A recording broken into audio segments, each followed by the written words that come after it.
Welcome to Weight Loss and Wellness for Real, the podcast where people like you get the practical solutions and support you need to permanently lose the physical and mental weight so you can feel better and live the life you want in the body and mind you want. If you're looking to overcome your stress eating, overeating, binging behaviors, and move to a place of freedom with food and your body, you're in the right place. Just a reminder that this podcast represents my own opinions. The content here should not be taken as medical advice. The content here is for educational and informational purposes only. Please consult your doctor or healthcare professional for any individual medical questions you may have. Hello, friends, and welcome. Thanks for being here today. We are talking all about how to de-stress without food. And I know so many of you out there definitely deal with that. That is why you probably listen to this podcast. This is something that has been a journey for me as well, personally. So using food or drink to de-stress happens, well, for so many of us. So, does de-stressing for you mean indulging in food and drink? And if that's so, I want you to keep listening to really learn how to work through the stress that we feel, the sensation and that accumulation of stress in our bodies that often happens throughout the day, although we can often wake up with it too, depending on circumstances in our life.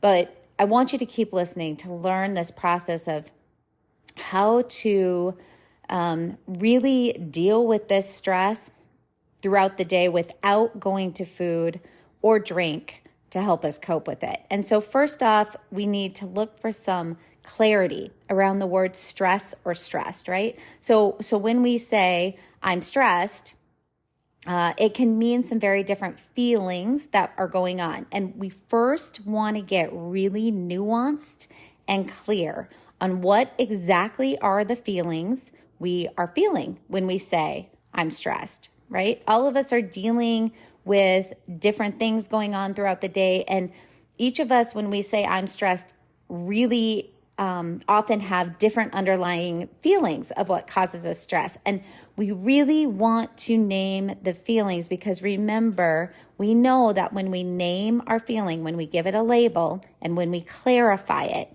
it immediately gives the brain a sense of control. And when the brain feels somewhat in control, we will feel less stressed, okay? So the brain turns the dial down a bit when we name and label the feeling. The volume goes down, if you will, on the stress. It gives us a small sense of space, of pause. So when you say stressed, you may feel overwhelmed, you may feel exhausted, you may feel angry. I might feel guilty or helpless or hopeless. We might also feel defeat or shame or agitated or frustrated or moody or lonely or worthless or depressed, or a whole combination of some of those. The list goes on and on for those underlying feelings that we feel when we are stressed. So we need to get really clear on exactly what we are feeling. So name it either out loud or in your head. Writing it down can be even more powerful. I hope you are finding something useful from these episodes and this podcast. And if so, please share it with someone else in your life you feel it could benefit. This podcast is also now monetized. So if you really feel you are getting a lot from it and want to help keep it going, please go to the episode show notes. You can just scroll down from wherever you're listening. You'll see a description of the episode, and then you will see it says support this podcast. And then there's a link you can click on. You can click on that link, and that's where you can support the podcast. Even the smallest donation, like 99 cents, helps to keep me producing the podcast. And to those of you who have donated, I really appreciate the support. I really do appreciate all of you listening and sharing the space with me. Again, just very thankful for all of you. After we've named the feeling, We want to take an intentional breath or 2 or 3, because this breath, this intentional breathing, this taking a breath on purpose will connect us back to our body. And connecting to our body intentionally through a deep inhale through the nose will bring us back into our bodies. You can also access your connection to your body by, you can do things like stretching your hands above your head, or bend over at the waist for a little stretch, or roll your wrists around.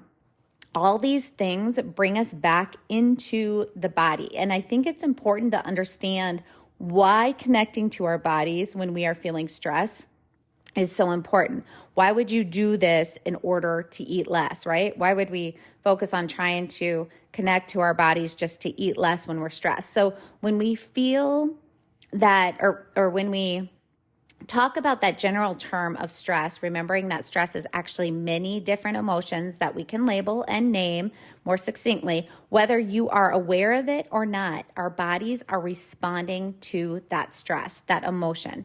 Remember, there are those little chemical cocktails that are attached to every emotion we feel, and then they run throughout our bodies, right? Those chemical cocktails set off all kinds of sensations in our bodies, but in particular, when we are feeling stressed, we experience, again, whether you're aware of this or not, we experience tension in our bodies, physical tension. And when we experience anything that creates stress, the hypothalamus, that little control tower in our brains, sends out the order to send in the stress hormones, right? This is like cortisol, there's a bunch. And those are the same hormones that trigger our fight, flight, freeze, fawn response. Our blood vessels constrict, our heart races, our breath quickens. And by the way, this is why overriding this response with intentional breathing reverses this process, right? Another thing that happens, our muscles become really primed for action. That means they go into tension.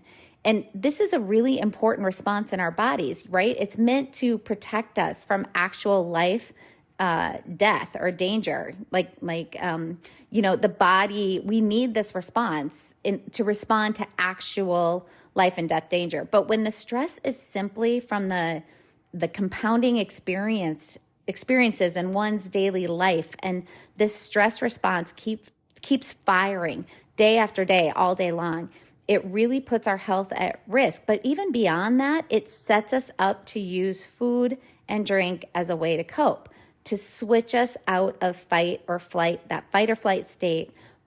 Because when we eat or drink, it moves us into the parasympathetic nervous system, which is our rest and digest system.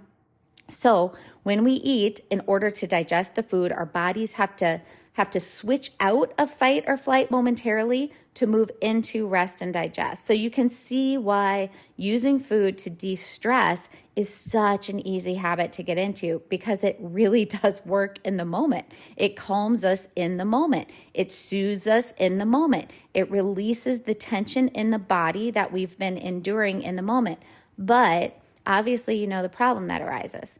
When we are emotionally eating, when our bodies don't need the food, and then what happens over time, it creates more health problems, creates weight gain, and at the very least, the inability to lose weight if that is your goal. So when we can access our bodies, when we can embody our body through focusing on taking a breath or two through the nose and then exhaling for double the time of the inhale, right? So we're going to inhale, whatever, for a count of 2 through the nose, exhale for a count of 4 through the nose, inhale through the nose, count of 3, exhale through the nose, count of 6. Or when we intentionally jump up and down, or roll our neck from side to side, or stretch our arms overhead, we momentarily reduce the tension in our body as well. And we send a signal to the brain that says, hey, we're actually good here, right? This is not life and death.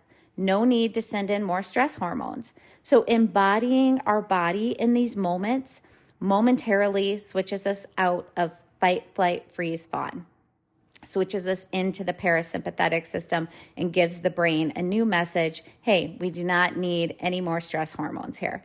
Next, we really need to increase our capacity to tolerate negative emotions. And you may be thinking, well, it does not sound like fun. And I'm here to tell you the truth. It is not fun. And that's the point. This is not about fun and feeling good. Life is not all about fun and feeling good. Negative emotions are normal. There is nothing wrong with feeling anger or sadness or defeat. This is all normal. It doesn't feel good, but it is normal. This is being human. And there is I really see a true beauty and richness and meaningfulness, which, by the way, can feel even better than fun and feeling good all the time, in truly learning to feel difficult feelings, to learn how to endure hard feelings. And if there is any resistance right now coming up for you in what I just said, then that is a signal to do some journaling around this or work with a therapist on this. Ask yourself, why do I think negative emotions are bad? Where did that belief come from? Was this some sort of messaging you got as a child? Where did you learn that negative emotions are bad? Were you constantly shut down by a parent when you were crying or when you were angry? Ask yourself, what are you afraid of happening if you experience a negative emotion, right? Are you relating experiencing a negative emotion to how others might treat you? What is so very bad about a negative emotion? So you want to find out what this is so that you can start to work to solve for this belief that is definitely not helpful in this human experience of life. I work with a lot of clients who find out as they do this work that they believe, this is just an example, if they experience a negative emotion, others are going to reject them.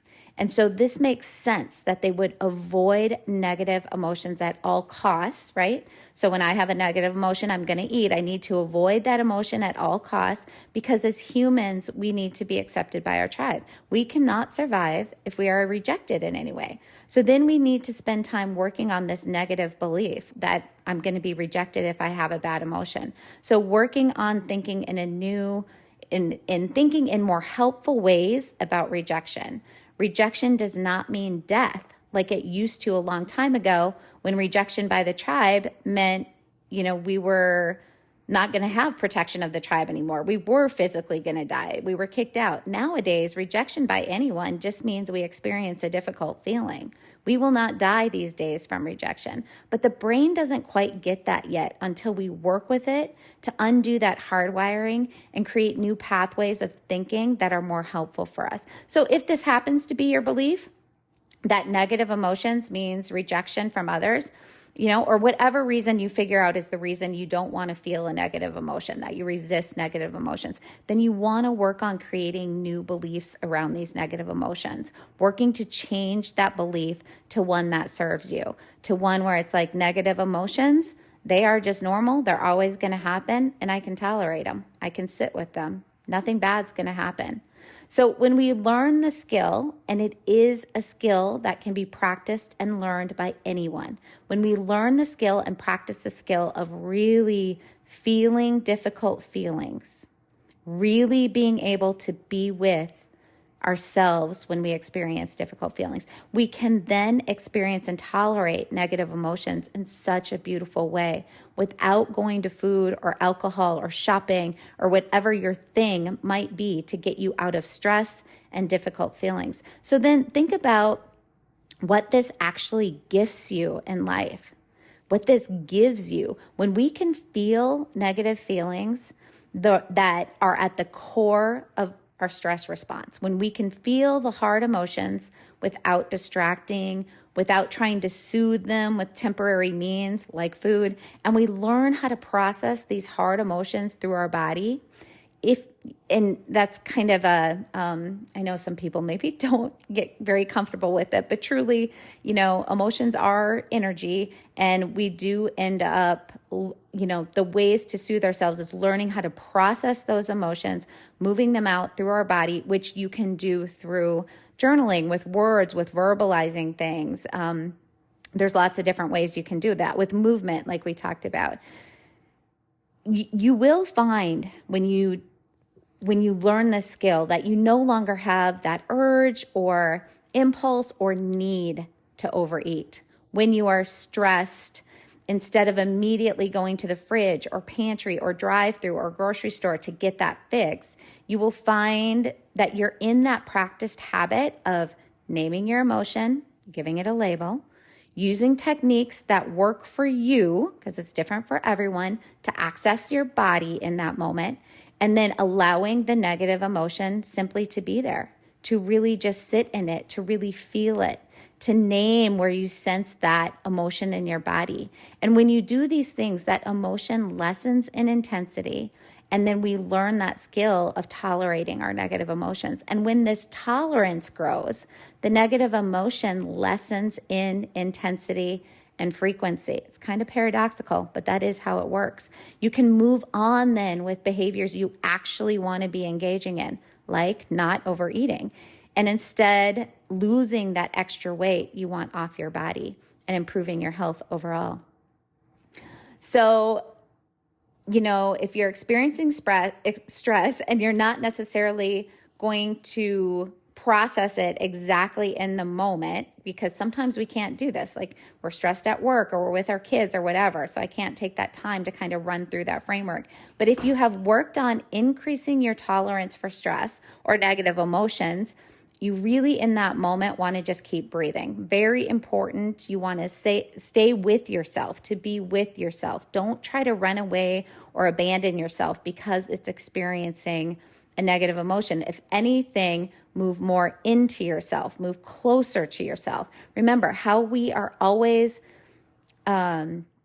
talking about building that loving, healthy relationship with yourself. This is part of it. Moving closer to yourself in hard emotional times, not distracting or trying to ignore or repress, is exactly how you would respond to a little child you love who's in distress, who is having difficult feelings. Move closer into yourself, just like you would that child you love.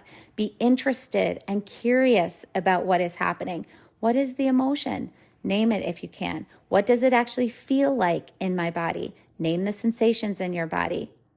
This is the actual practice of embodying your emotions. We use our head and mind to name the emotion.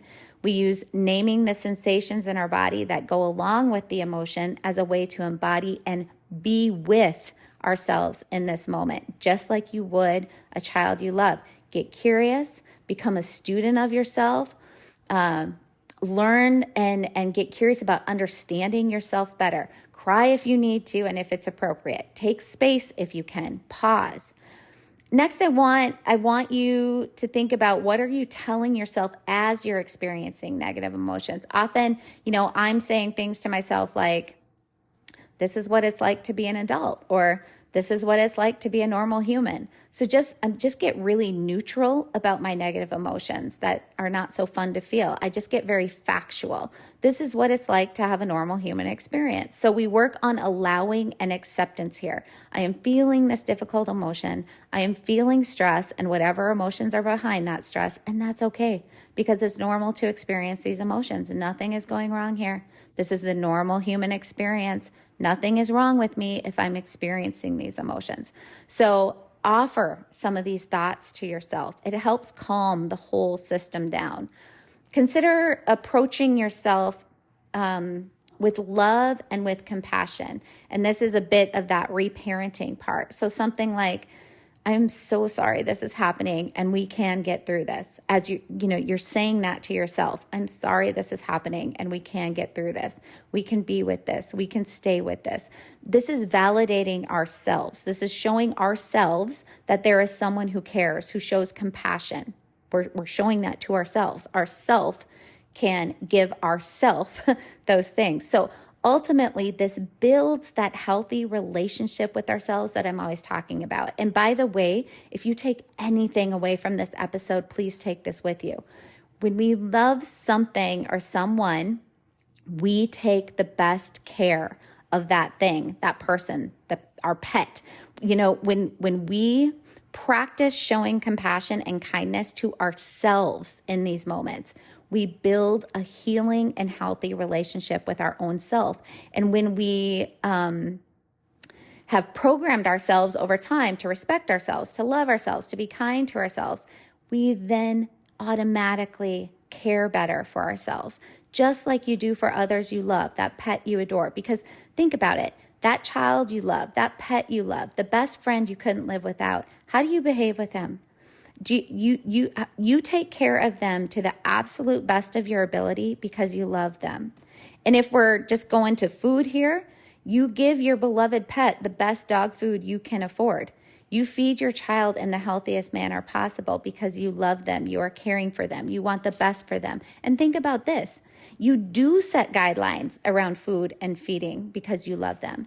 You allow your beloved animal to eat when they are hungry, and yet you may have times where you limit that feeding to once or twice a day, knowing it is best for your animal's health. I'm not saying to limit your feeding to once or twice a day for you. I'm just giving an example on how we create guidelines for those we love because we care about them. So when you have that healthy, loving relationship with yourself, which remember is developed through your languaging with yourself, through the words you use to talk to yourself, that is how we create that healthy and healing relationship with ourselves. You automatically respect yourself more. You respect your body, and therefore you care for yourself in these ways, including how you feed yourself. Okay, so I hope from this you have somewhat of a framework to practice on how to de-stress without food. You are not going to be perfect at this right away. This is a skill. Learning to not use food or drink to de-stress is a skill, meaning it takes intentional practice of going through this framework, feeling your feelings, learning a higher tolerance for negative feelings, naming the feeling under the stress, going into your body, embodying your body, processing that emotion. But it is so doable, and it does happen over time. You get really good at it over time. And then, my friends, there is freedom on the other side. It's so, so worth it. Thanks for listening. I appreciate all of you here and supporting this podcast, whether it's just through listening to the episodes, through the monetary support some of you give, and also just by sharing it with others and sharing it on social media. It all contributes to the listenership, which is what allows me to keep these episodes coming out once a week. Thank you, and we will talk soon. Did you know you can find a lot more help from me on my website? Go to heatherheynen.com. Heynen is spelled Heynen, and get in touch with questions on all things I offer, like online courses for overeating, weight loss, goal attainment, and also my coaching and counseling services.